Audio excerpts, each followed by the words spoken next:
Here I'm fishing a very slow, deep riffle. Same rule applies with the Cranka crab. Cast upstream, slowly keeping in contact with the bottom, feeling every little rock, waiting for some resistance or a little tap. Here this fish actually took quite aggressively. There we go.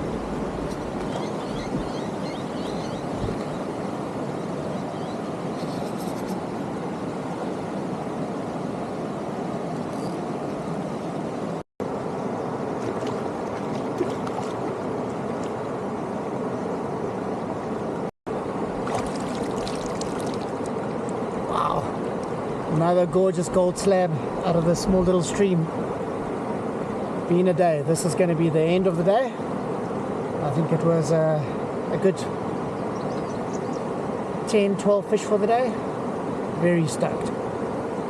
Nice to end up with this beauty. A very well conditioned smallmouth yellowfish. Nice, quick and easy release. Cockle crankle crab with his nice red eyes.